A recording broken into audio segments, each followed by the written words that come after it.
Alléluia, Christ est notre joie. Nous sommes heureux d'être enfants de Dieu. Amen. Il est celui qui nous comble de joie, de paix, en tout temps, en toutes circonstances. Le message que j'aimerais partager ce matin avec vous s'intitule « Un vase de terre brisé ». Le verset, texte d'or, que j'aimerais laisser sur votre cœur, se trouve dans la deuxième épître de Paul aux Corinthiens, au chapitre 4 et au verset 7. Nous portons ce trésor dans des vases de terre afin que cette grande puissance soit attribuée à Dieu et non pas à nous. Nous portons ce trésor dans des vases de terre afin que cette grande puissance soit attribuée à Dieu et non pas à nous. Des vases, dans la parole de Dieu, il y en a de toutes sortes. Il y a des vases d'or, des vases d'argent, des vases d'airain, des vases de terre, des vases en bois. Et selon le matériau utilisé, le vase a une place particulière. Quand un vase est en or ou en argent, on le trouve dans le temple, dans le service pour Dieu, dans le lieu saint, dans le lieu très saint. C'est un vase d'honneur, sans défaut, sans impureté. Il ne peut jamais se briser parce qu'il est fait d'or pur, il est fait d'argent pur. Il n'y a aucune impureté dans ce vase. Ils ne pourront donc jamais se briser, jamais se fissurer. Le vase de terre, lui, est un vase d'un usage ordinaire.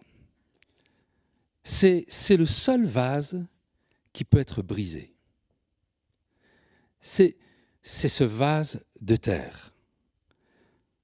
Et le vase de terre, c'est le symbole de ce que je suis, de ce qu'est l'homme. En tout cas, il représente cette nature humaine, terrestre, ce corps terrestre. Et Paul dit que dans ce vase de terre, ce vase ordinaire, Dieu a déposé un trésor. Paul affirme que nous sommes de cet usage ordinaire. Nous ne sommes pas par nature des vases d'honneur. J'allais dire, nous ne sommes pas précieux. Nous sommes en argile. Et ça peut être une vraie gifle pour nous de savoir que nous ne valons pas grand-chose, sinon qu'une poignée d'argile. La parole de Dieu nous dit aussi, pour définir cette valeur, c'est que nous sommes qu'une vapeur. Jacques, dans chapitre 4, verset 14, dit « Vous qui ne savez pas ce qui arrivera demain, car qu'est-ce que votre vie? Vous êtes une vapeur qui paraît pour un temps et qui ensuite disparaît. » Nous ne sommes rien par nous-mêmes. Je ne suis rien. Juste la valeur d'une vapeur. Juste la valeur d'une poignée d'argile. Ce qui m'impressionne, c'est Jésus. Jésus qui était dans le ciel un vase d'honneur, de l'or pur. C'était la parole, dit Jean. Cette parole qui était avec Dieu, cette parole qui était Dieu, qui était dès le commencement. Toutes choses ont été faites par elle. Rien de ce qui a été fait n'a été fait sans elle. En elle était la vie était la lumière des hommes. Et Jésus était certainement la chose la plus précieuse, la plus importante, qui avait vraiment une place dans le ciel qui était grande et pleine d'honneur. Jésus était la parole créatrice du divin potier. Il était ses mains et par lui, ce qui n'existait pas venait à l'existence. Alléluia. Il aurait pu venir sur la terre au moins comme un vase d'orphin. Mais il est venu sur la terre comme un vase de terre. L'apôtre Paul écrira aux Philippiens au chapitre 2, verset 8, « Ayant paru comme un simple homme. » Et ça n'a pas suffi. Il s'est humilié lui-même, se rendant obéissant jusqu'à la mort. Et ça n'a pas suffi encore. Même jusqu'à la mort la plus terrible, la mort de la croix. Jésus n'a jamais revendiqué une nature supérieure. Il aurait pu, mais il ne l'a jamais fait. Jésus sur la terre était un vase d'argile sans prétention. Il dira lui-même dans Marc chapitre 10, verset 45, « Car le Fils de l'homme, le vase de terre, est venu non pour être servi, mais pour servir et donner sa vie comme rançon de plusieurs. » Jésus était un vase de terre sans prétention qui dépendait à 200% de son Créateur, de son Père. Son existence, sa destinée, le déroulement de ses journées dépendaient totalement de son Père, de la volonté de son Père. Jésus, d'essence divine, a pris la condition d'une créature humaine, un vase de terre. Jésus n'a jamais été arrogant, Jésus n'a jamais, permettez-moi l'expression un peu déplacée, mais il n'a jamais manifesté son grade. Il était un vase de terre parmi des vases de terre. Il n'a jamais été arrogant vis-à-vis des disciples, même lorsque les disciples avaient du mal à comprendre et à suivre les enseignements de Jésus concernant la foi. Je ne sais pas si vous, mais personnellement, si j'avais le choix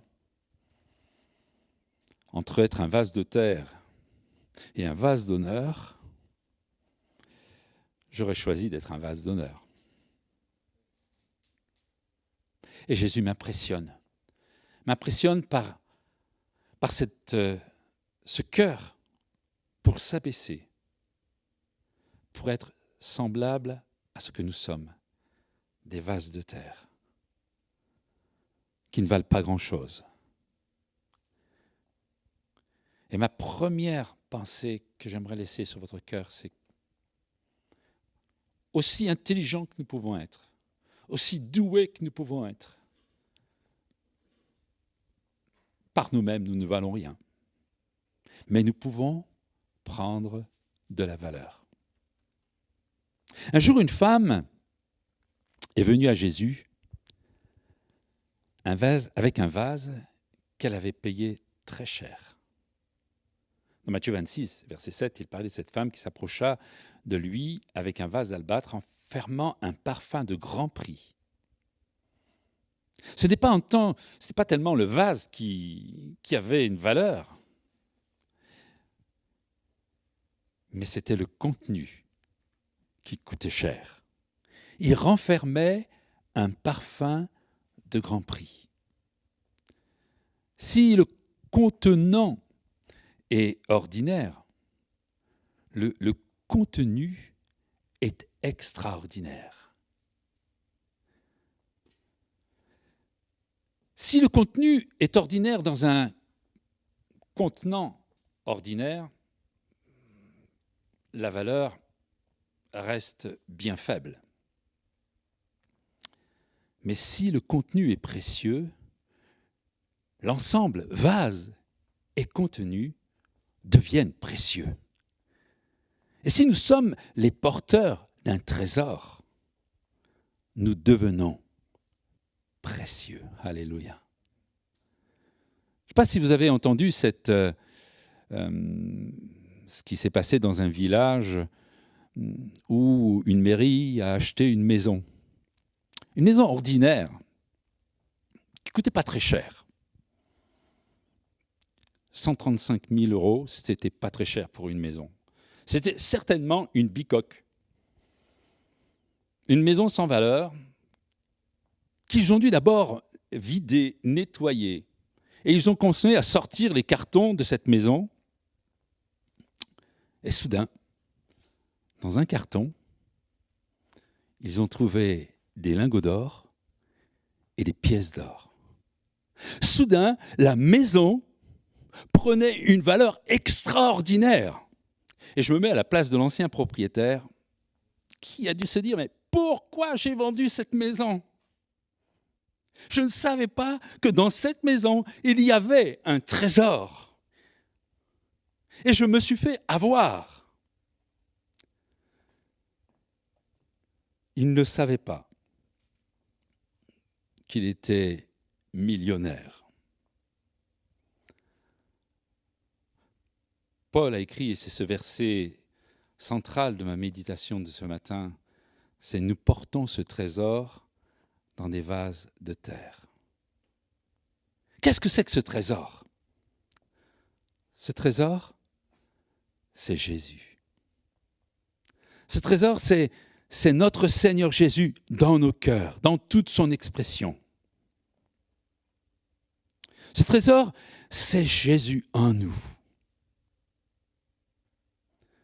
Et Paul dira dans cette même lettre de la deuxième épître de Paul aux Corinthiens, chapitre 4, et le verset précédent, le verset 6, qui dit « Car Dieu qui a dit, la lumière brillera du sein des ténèbres, a brillé dans nos cœurs pour faire resplendir la connaissance de la gloire de Dieu sur la face de Christ. » Waouh! Vous voulez que je le relise?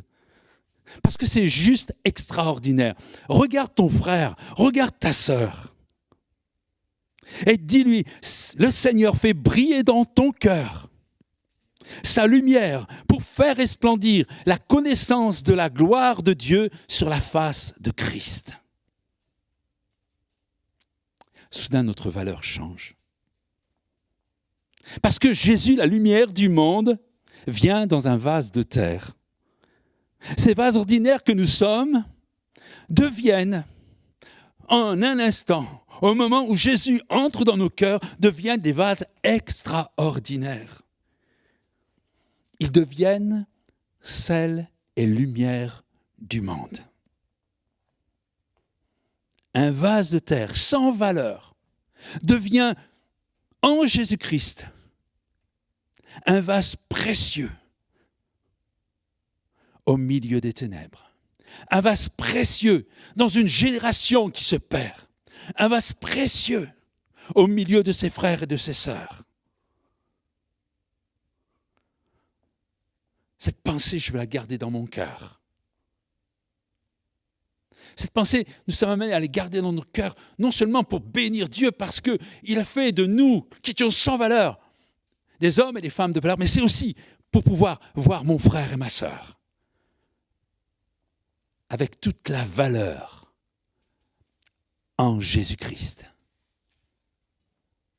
Et cela me demande d'avoir de la préciosité pour chacun de mes frères et sœurs. Parce qu'il a de la valeur. Parce que Jésus-Christ est dans son cœur.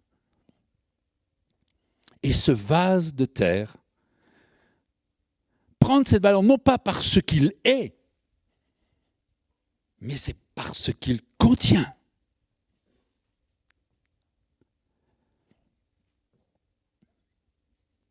Cette deuxième pensée que j'aimerais laisser sur votre cœur. Nous sommes sans valeur, parce que nous sommes des vases de terre par nature, mais parce que Jésus-Christ est venu dans nos cœurs. Pour Dieu, nous avons une grande valeur. Et combien nous devons avoir les uns pour les autres. Cette considération de la valeur que Dieu a pour chacun d'entre nous. Mais la valeur ne dépend pas seulement de son contenu, mais aussi de la place. Un vase qui renferme un bon parfum ne sera pas obligatoirement un vase d'honneur. Il devient un vase d'honneur quand son propriétaire le place à un endroit bien précis. Par exemple, si un vase rempli d'un parfum de grand prix est juste mis à la cave, il ne sera pas un vase d'honneur. On pourrait considérer qu'il sera un vase qui ne sert à rien.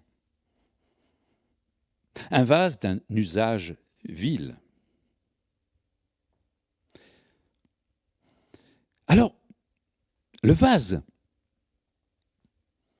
de terre, rempli de la présence de Dieu en Jésus-Christ, devient un vase de prix pour être placé dans un endroit précis, pour être un vase d'honneur. L'apôtre Paul dit à Timothée au chapitre 2 et au verset, la deuxième épître de Timothée au chapitre 2 au verset 20, « Dans une grande maison, il n'y a pas seulement des vases d'or et d'argent, mais il y en a aussi de bois, de terre. Les uns sont des vases d'honneur. » Il ne définit pas si c'est un vase de terre, si c'est un vase en bois, si c'est un vase d'or ou d'argent. Il dit les uns sont des vases d'honneur, les autres sont d'un usage vil. Si donc quelqu'un se conserve pur en s'abstenant de ces choses, il sera un vase d'honneur sanctifié, utile à son maître, propre à toute bonne œuvre. Non seulement notre valeur dépend de ce que nous avons Jésus, du contenu, mais il dépend aussi de la manière dont le maître pourra nous utiliser. Ce vase utile à son maître.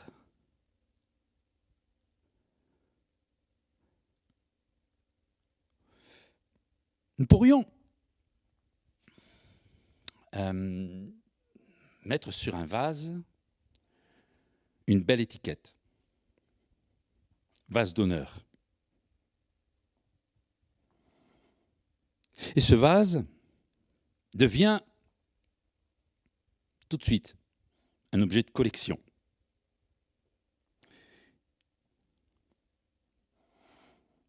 Mais elle est inutile. Elle sera juste mise sur une étagère avec une belle étiquette, mais on n'utilisera jamais le contenu parce que c'est une collection.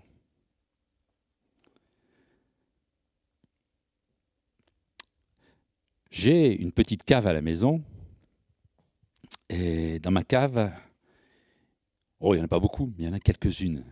Vous savez, ces bouteilles numérotées. Et en principe, une bouteille sur laquelle il y a une étiquette avec un numéro, ça devrait être un bon vin. Une bonne bouteille de vin. Et en petit connaisseur, je sais qu'une bouteille, quand on la laisse un petit peu dans sa cave pendant quelques temps, elle vieillit, elle bonifie. Et je me dis qu'avec le temps, cette bonne bouteille deviendra une très bonne bouteille de vin. Et un jour, j'ai sorti la bouteille de la cave avec beaucoup de religiosité. Je l'ai débouchée très religieusement. J'ai humé son parfum.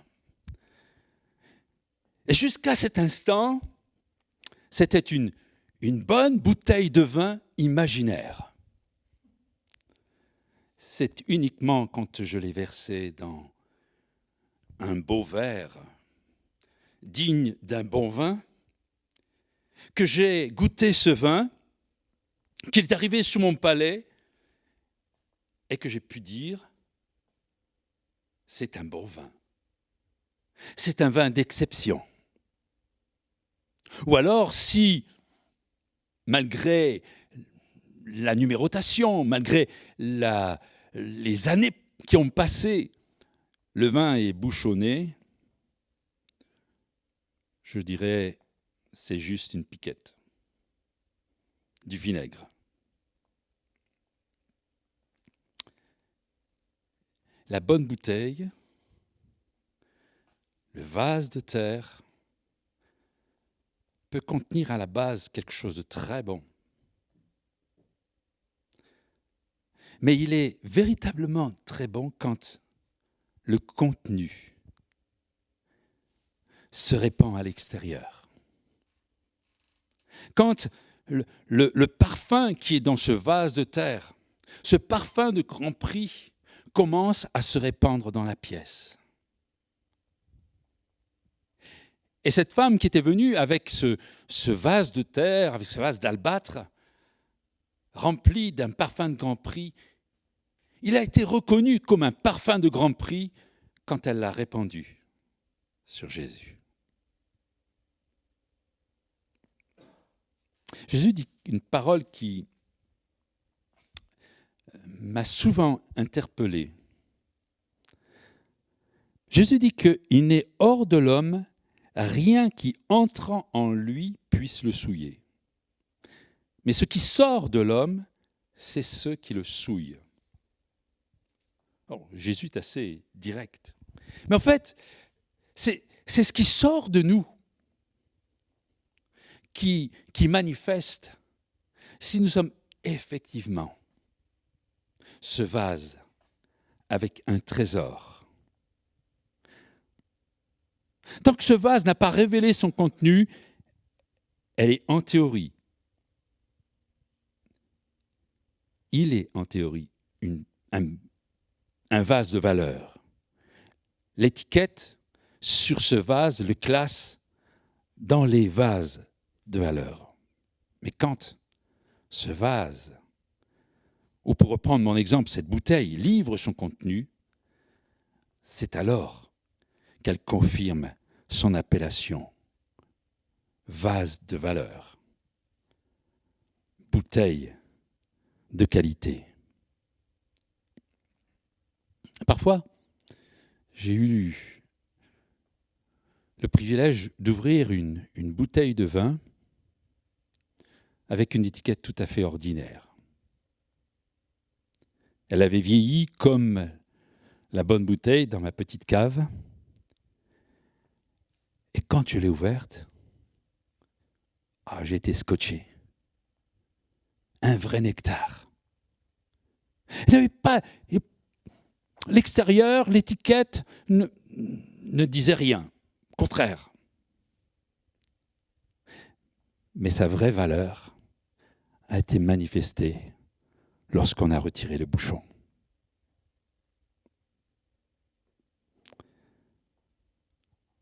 Vous savez, le monde, quand il regarde les enfants de Dieu, ils n'ont pas l'impression d'avoir à côté d'eux des hommes et des femmes de valeur. Mais peu importe ce que disent les hommes nous concernant.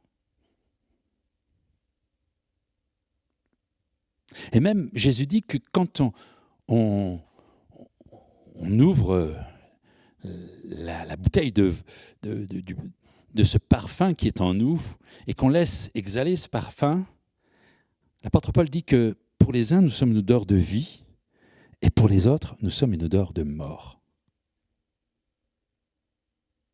En fait, c'est pas très important ce que notre génération pense du vase de terre rempli de la présence de Jésus.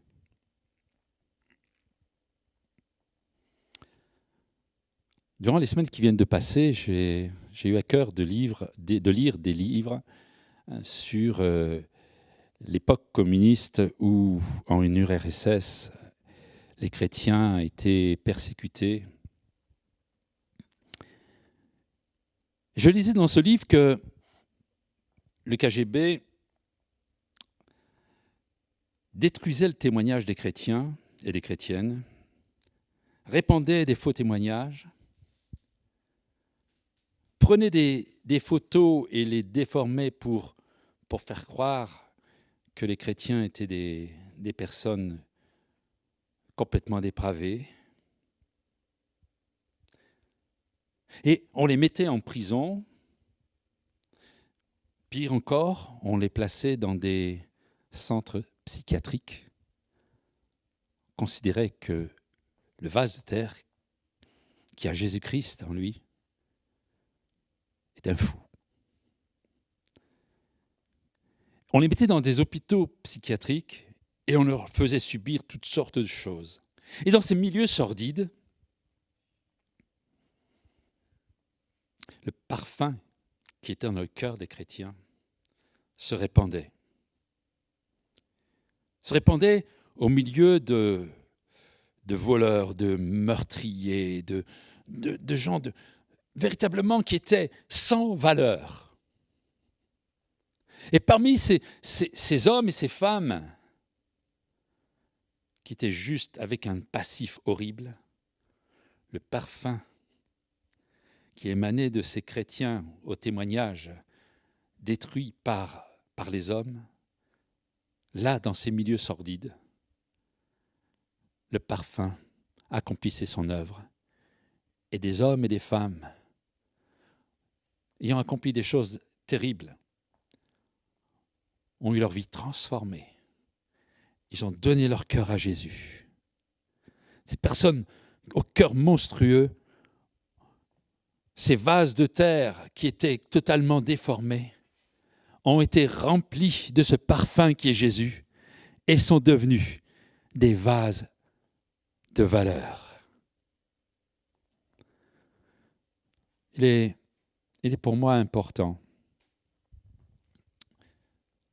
de m'arrêter et de m'interroger sur le vase que je suis.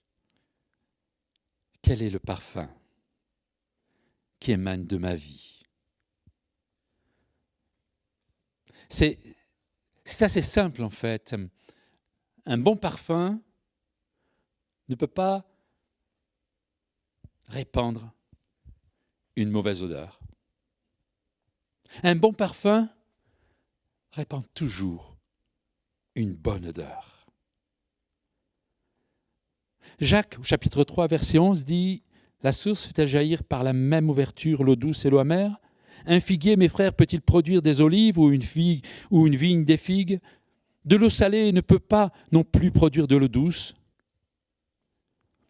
Lequel d'entre vous est sage et intelligent, qu'il montre ses œuvres par une bonne conduite avec la douceur de la sagesse. »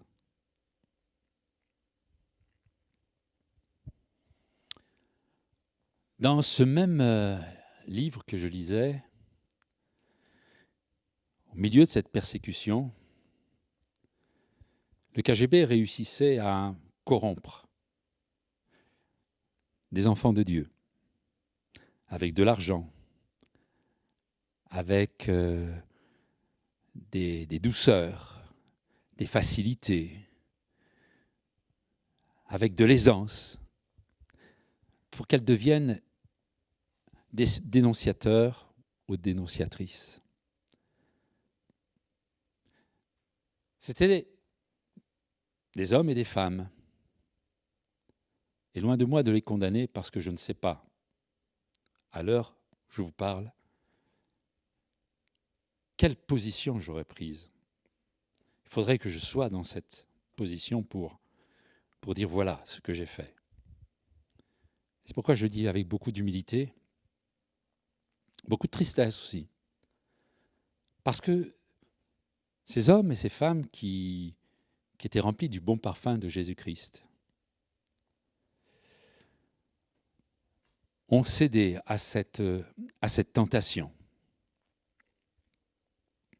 Et ils ont accepté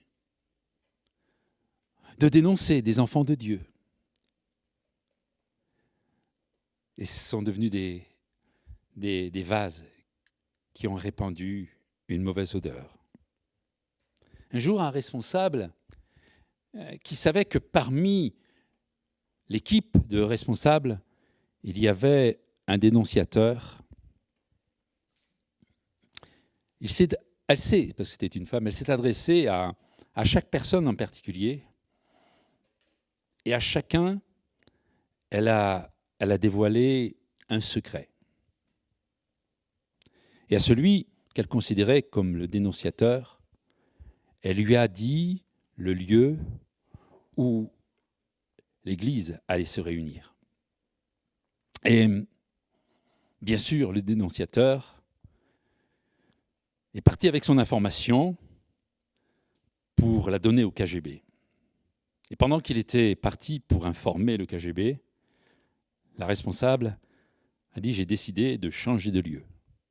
Nous n'irons pas à cet endroit-là, mais à un autre. » Et bien sûr, le KGB est allé au lieu qu'avait défini le dénonciateur, mais ils n'ont trouvé personne. Et soudain, ce dénonciateur s'est trouvé confronté au parfum qu'il exhalait. Et l'histoire dit qu'il ne savait plus où se mettre, qu'il était meurtri dans son cœur, qu'il a crié pardon. Ils étaient tous des chrétiens de longue date. Mais l'un d'entre eux, à un moment donné de sa vie, laisse une chose mauvaise être mélangée au bon parfum. Et le parfum devient quelque chose d'horrible.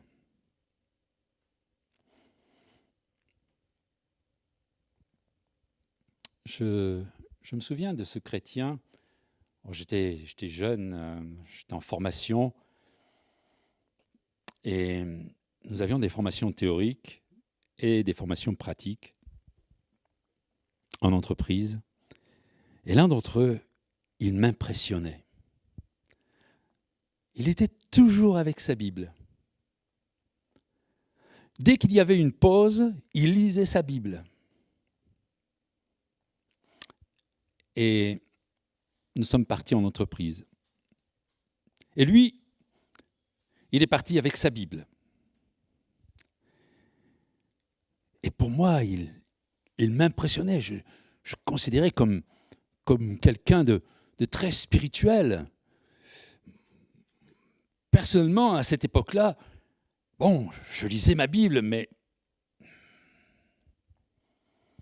lire toujours la Bible, c'était quelque chose que j'aurais bien du mal à faire à cette époque. Et donc, c'était quelqu'un devant qui j'étais admiratif. Et ce chrétien est parti donc dans un des services de l'entreprise et il était avec sa Bible. Et pendant que les autres travaillaient, lui, il avait sa Bible ouverte dans son bureau. Et les collègues le regardaient. On dit, mais c'est un fainéant, ce gars-là. Il est toujours en train de lire, au lieu de nous aider, au lieu de travailler avec nous, il est avec sa Bible. Le parfum qu'il émanait n'était pas un bon parfum. Le qualificatif qui était donné à ce parfum, c'était fainéant. En fait, ce n'est pas la lecture de la Bible qui définit le parfum, mais c'est ce que notre vie exprime. C'est difficile de sentir notre odeur. C'est difficile pour moi de dire « Ah, moi, mon odeur, elle est bonne. Moi, mon parfum, il est excellent. »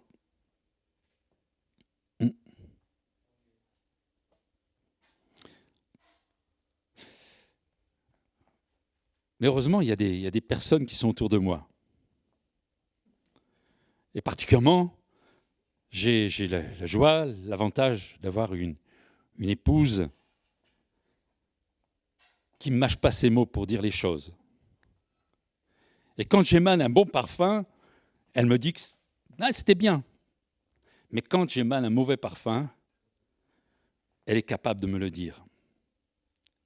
C'est bon pour moi d'avoir des frères et sœurs, une église.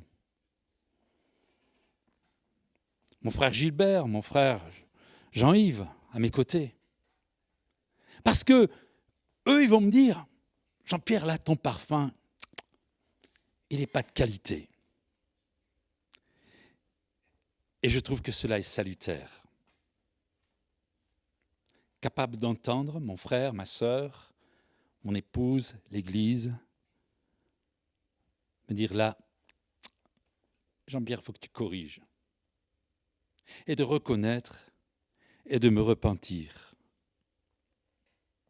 C'est beaucoup plus dangereux quand on est isolé.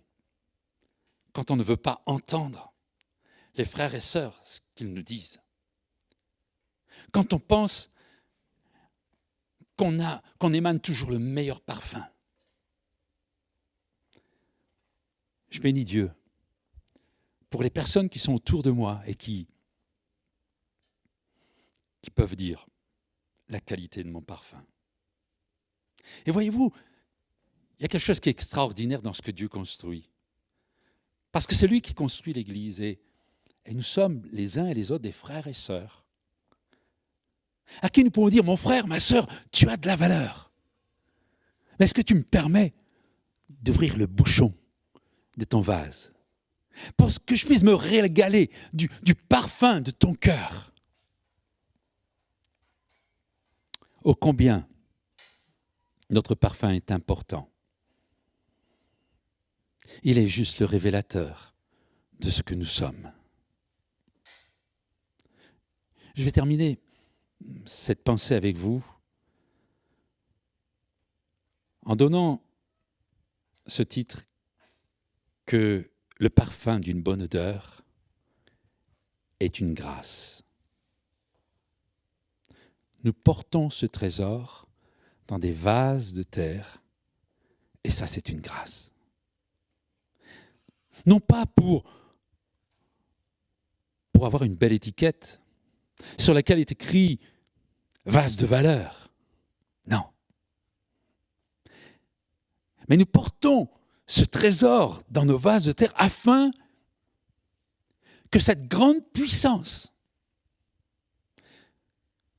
ne soit pas attribuée à nous, mais qu'elle soit attribuée à Dieu. Alléluia.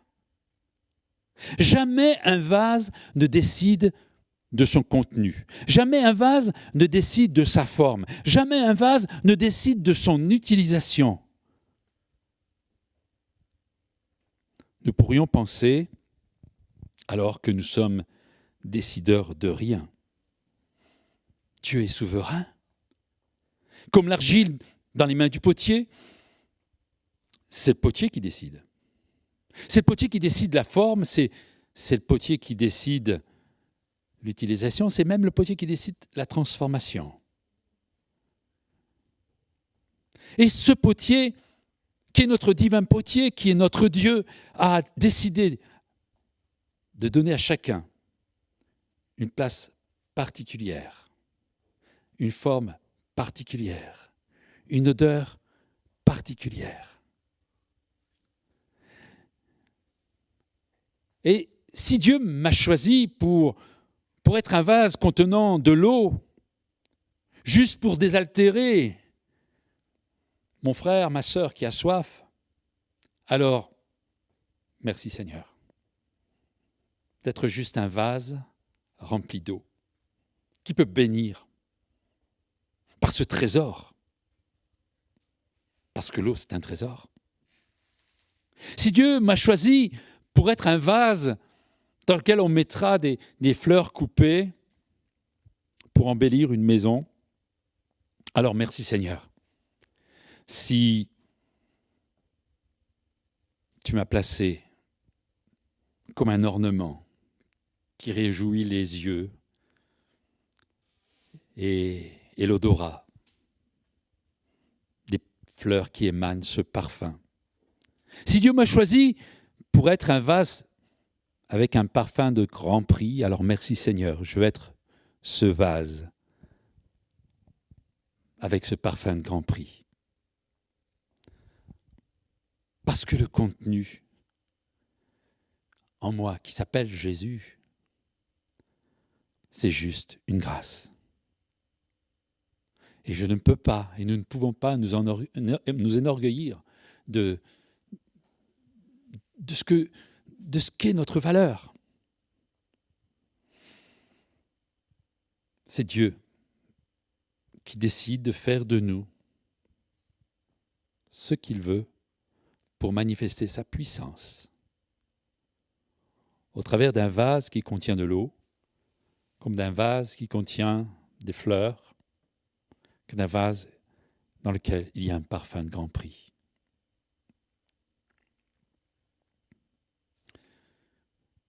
Une réflexion juste, c'est qu'un vase brisé ne peut pas être utilisé. Il ne peut être que transformé. On dirait dans notre jargon moderne, il doit être recyclé. Quand la grâce ne peut pas rendre le vase utile, Dieu ne peut rien faire d'autre que de briser le vase.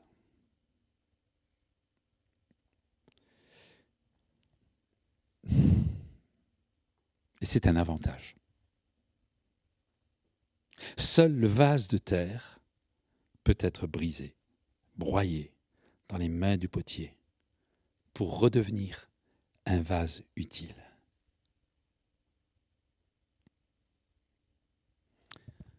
Mon témoignage,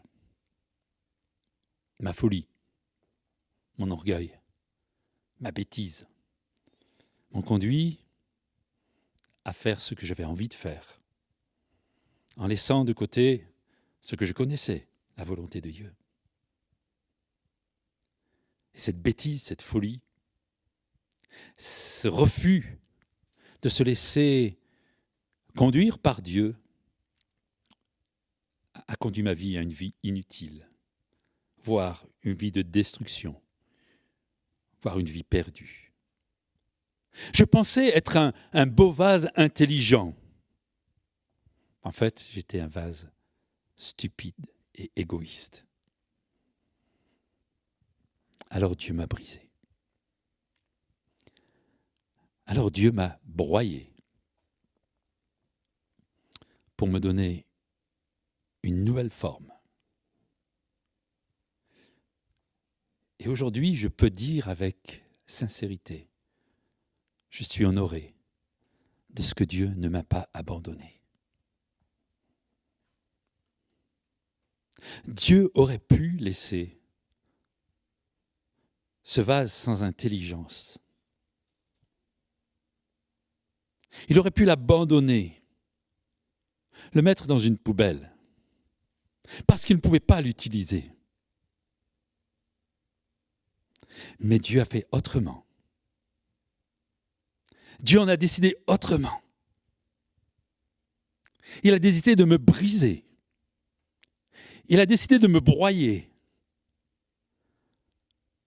pour pouvoir faire de moi un vase dans lequel il pouvait mettre son trésor. Alléluia.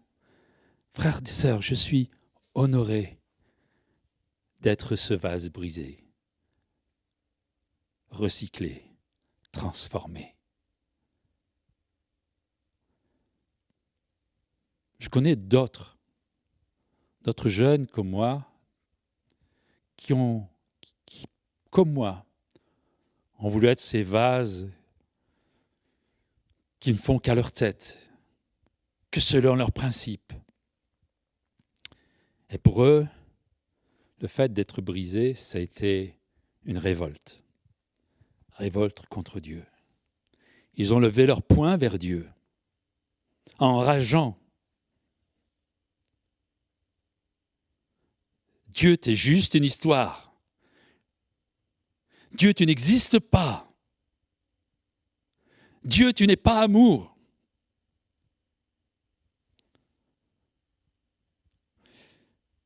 Ces vases-là sont restés des vases brisés, inutilisables. La seconde, et je bénis Dieu, c'est celle que j'ai choisie, et celle que je choisirai encore, parce que les brisements, ils n'ont pas été, ça peut être qu'une fois. Dieu a eu besoin de faire dans mon cœur et dans ma vie bien des brisements. Et dans ces situations, j'ai levé les mains vers Dieu, j'ai ouvert mes bras vers Dieu, et je veux les ouvrir encore aujourd'hui si Dieu veut me briser. En priant, change mon cœur, Seigneur, et purifie-moi. J'ai invité les musiciens et choristes à revenir me rejoindre. Change mon cœur, Seigneur, et purifie-moi. Frères et sœurs, quand Dieu nous brise, c'est parce que Dieu ne nous a pas abandonnés. L'apôtre Paul, qui était ce vase brisé,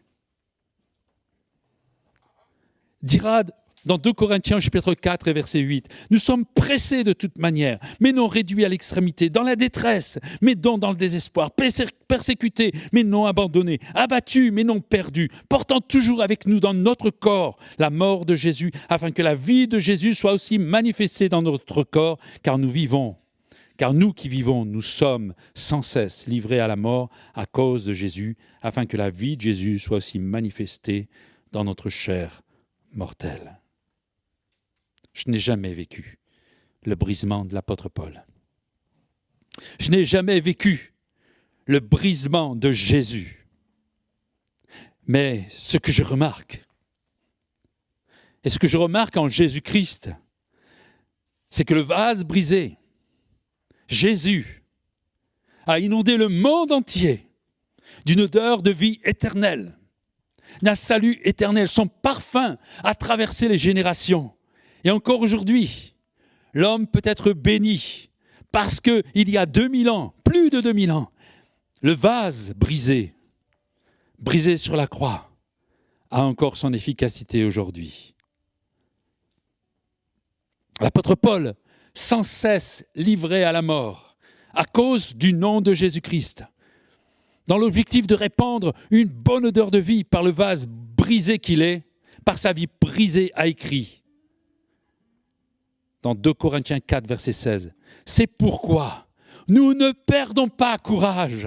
Et lors même que notre homme extérieur se détruit, notre homme intérieur se renouvelle de jour en jour, car nos légères afflictions, nos brisements du moment présent produisent pour nous, au-delà de toute mesure, un poids éternel de gloire, parce que nous regardons non point aux choses visibles, mais à celles qui sont invisibles.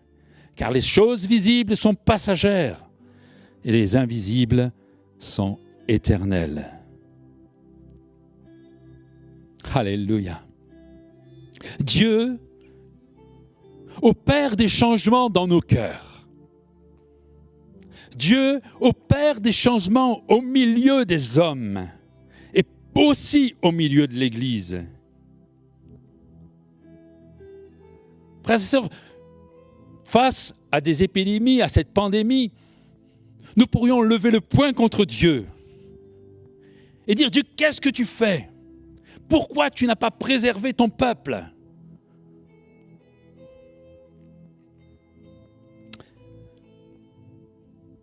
Ou comme ce monde qui dit « Si Dieu existait, si le Dieu était vraiment ce Dieu d'amour, alors il n'y aurait pas de Covid, il n'y aurait pas de mort. » Le monde pensait tout maîtriser, même le genre humain. Il s'enorgueillissait de traverser l'univers. Et il disait sans rencontrer Dieu.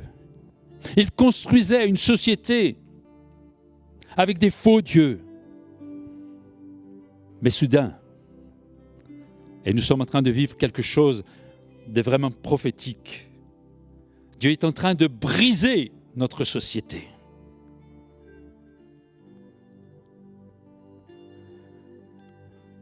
Parce que Dieu n'a pas abandonné sa création. Et nous, enfants de Dieu, nous sommes aussi inclus dans ce brisement. L'Église, comme le monde, est touchée. Chaque fois qu'on parle du Covid, chaque fois où c'est écrit des choses sur le Covid, il y a bien souvent la mention de l'Église évangélique de Mulhouse. Mais bien d'autres églises ont été touchées